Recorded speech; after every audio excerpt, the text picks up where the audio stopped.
Part 3.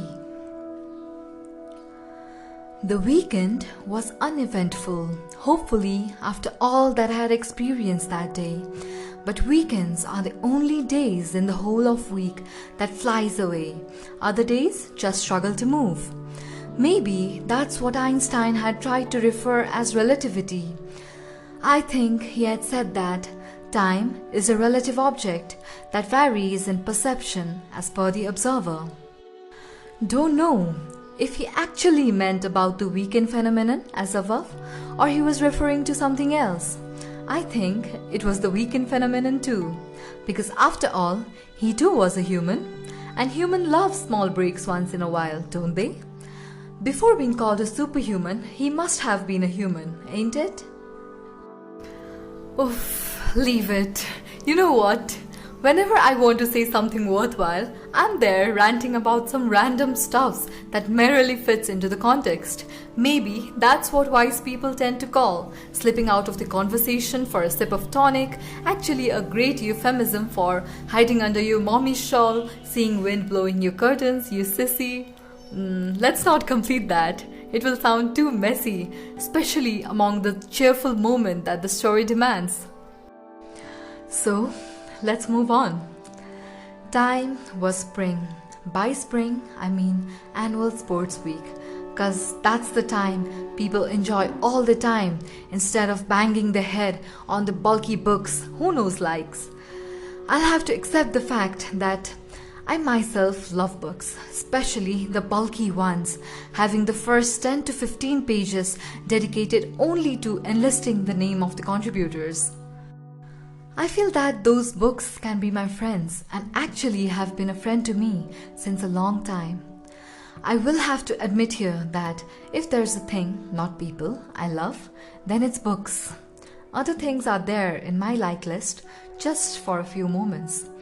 Talking of which, I would like to elaborate to you here my understanding of friends and mates, as I had said we'll talk about in the previous chapters.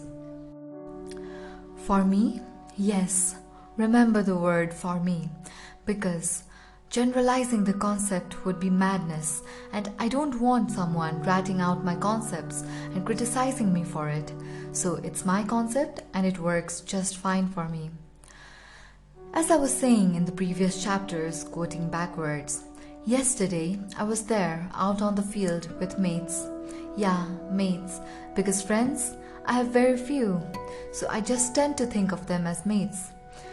So, for me, a friend is someone upon whom I can rely upon the time of need and also share with them the moments of joy and happiness that pays visit to my life. And trust me, the true test of friendship is not in the time of joy and happiness, but in the times of scarcity. And that is when this world fails to fool you by their mere acts of pretension. That's when you know who your friends actually are and who among them were just random pretenders on the act called your life. I see life as a journey with a lot of rest stations. You meet people in these rest stations just as well as once in your journey. And that's where the biggest blunder happens.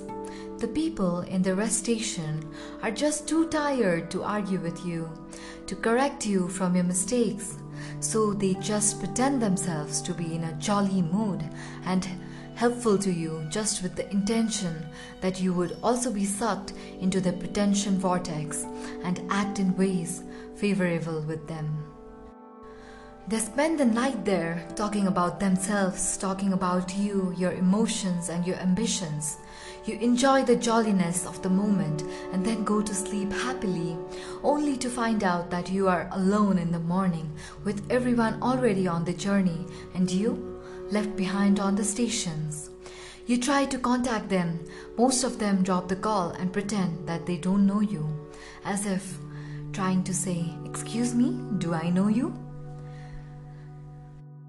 There are some, however, that pick up your call and say, "Thank you for calling. Please leave your message. I will contact you as soon as I'm free." Ping! In a robotic fashion, but the fact is that the phrase "soon" will never come to life. It just vanishes among the deepest trenches of the unknown ocean called history. And here I question myself, was it real? Was the jolly night and the happy atmosphere of the previous night true? Or was it a nightmare, a pleasant nightmare? Nightmares, yes, they seem to me. The dreams that are absurd to any right mind. Absurd in a sense that they scare the crap out of you once you visualize it with a sense of survival instinct. Let me explain it to you. Just imagine that you dream yourself flying among the vast blue sky with the birds. Isn't it a really sweet dream? I think yes, of course, would be the answer for most of you. We tend to call flying with the birds in the immensely vast sky a sweet dream, but falling out of the same sky while flying as a nightmare. So, flying in itself was not a nightmare, but falling was, which wouldn't have been the case were it falling while walking on a ground level. So it's all about the survival instinct. Ultimately, with that logic, friendship is also a survival instinct that is sweetly covered by the curtains of morality and conscience. Maybe that's why I see that these pretenders that I meet in my day-to-day life aren't my friends, rather just another person in the journey of my life. Actually, that makes life quite easy, you see, in a sense that you can focus your full attention upon enjoying the journey rather than lamenting upon the loss of the pretenders, so-called friends, by a morally conscientious mind, which, after all, is an illusion in itself. That's why I have very few friends. Actually, number can be limited to counting by fingers on one hand itself. Maybe that's why I give my fullest to these friends and they too give me their fullest. At least that's what I think till now. And that has made my life quite easy, though giving me sometimes a sense of loneliness, which is arbitrary and intermediate, given the fact that in this world around me, everyone is pretending to enjoy in this game of pretension. So, counting carefully, I seem to have 4 friends, namely, my family, the creator upon which I believe, Sagar, and books. Rest are all what I consider to be mates.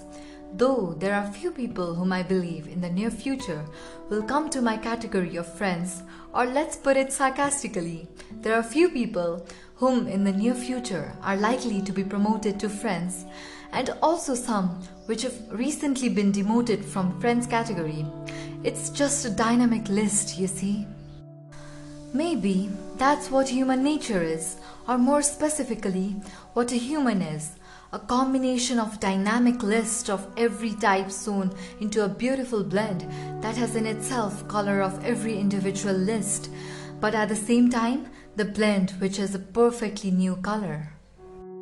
Now, let's get back to the annual sports week.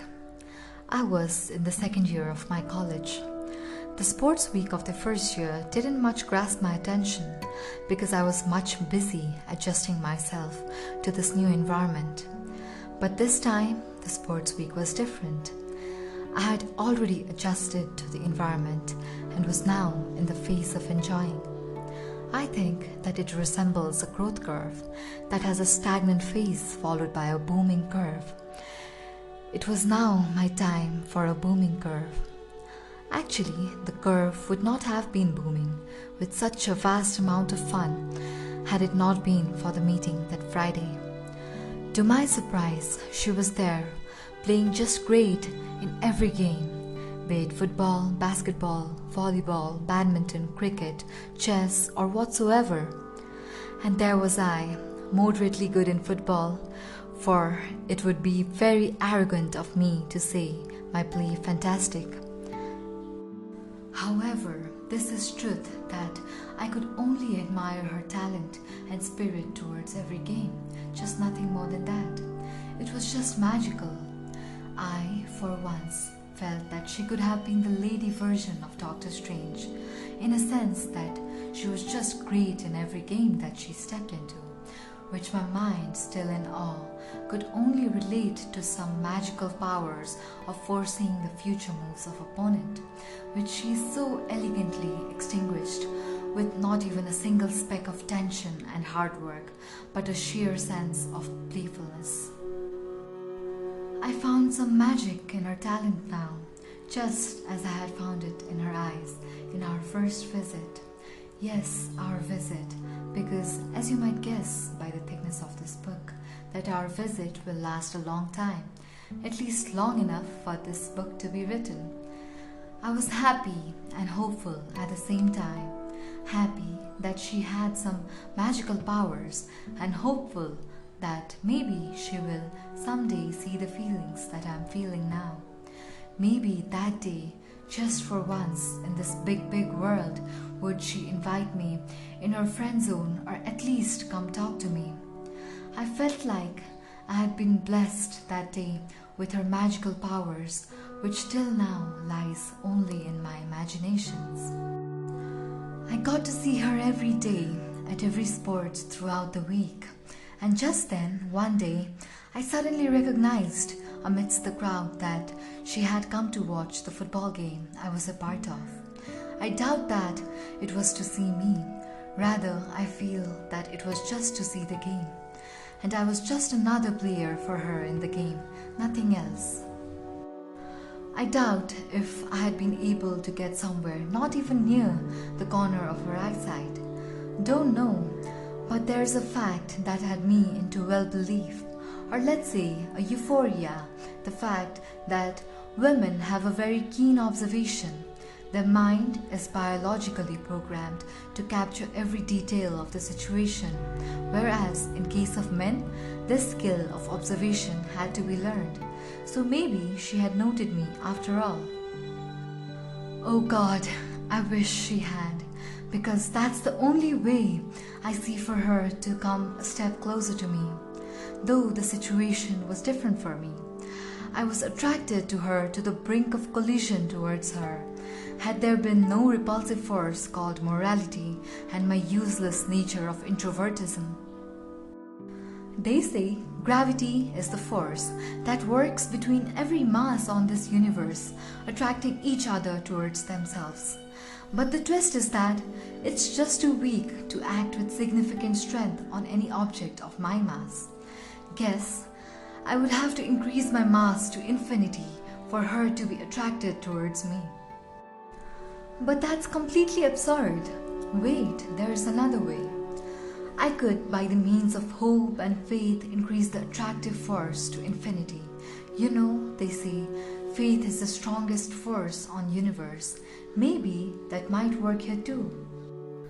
Were it not for my introvertism and a falsely heightened sense of modesty, I would have already talked to her once again, or maybe made an atmosphere where we could already have been in the friend zone.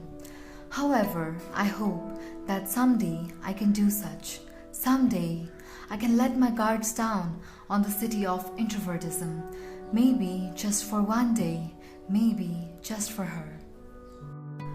With this feeling on my mind, I could tell to myself that I had a crush on her, though I don't know what that actually means, but it is what exactly the situation makes me say. So for now, let's limit it to this phrase. I don't know about the future and don't care about the past, but for the present time, she is my crush.